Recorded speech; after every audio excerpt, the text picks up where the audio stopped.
can I go out on a limb again and maybe propose to us that if devotion isn't our issue, but vision is, I would maybe even go out and say, devotion might even be blinding our vision. We might be so devoted to the wrong Jesus, we can't see the real one. We might be so devoted to a Jesus that we think we see clearly, right? We're so devoted, and because we're so devoted, that's who Jesus is. And yet Jesus, over and over and over again, is trying to get us to see him for who he really is. Is your devotion blinding your vision?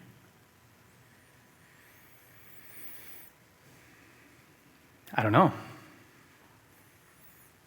When you go to your Jesus, what are you expecting to see? Because the emphasis is on seeing. What are you expecting? What are you expecting to see? We need Jesus' help. We need his help. And Jesus is he's so gracious in this passage. And Jesus is, he's disciplining Mary a little bit, but he's doing it very, very gently. And God throughout Scripture does this over and over again. If you read those accounts where God talks to a prophet, Jonah, or talks to even Adam and Eve, or to even Cain, or a lot of times he'll just ask a question. He doesn't come out and just hammer them, but he just asks a question to gently take them where maybe they don't want to go, right? Adam and Eve, where are you? To Jonah, do you do well to be upset that I didn't destroy the city? To Mary, who are you looking for?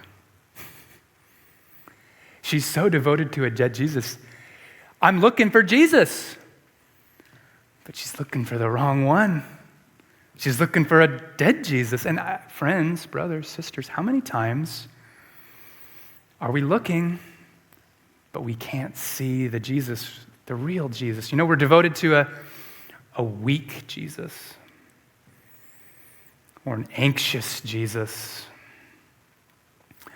or a Jesus that isn't sovereign, or a Jesus that isn't powerful, or a Jesus that isn't smart, or a Jesus that isn't kind, or forgiving, or loving. And man, we're devoted, but we're so devoted, and we think Jesus this is what you are, and that's why I'm coming to you. I'm coming to you, and I'm anxious because you're anxious, and I'm scared because you're scared. So it's not a devotion issue, but it might be a vision issue. Jesus does two things to gently lead Mary out of this irreversible sorrow, this irreversible sadness, this uninformed devotion that just doesn't quite see it all. He does two things. He asks her a question, and he says her name. He asks her a question, and he says her name.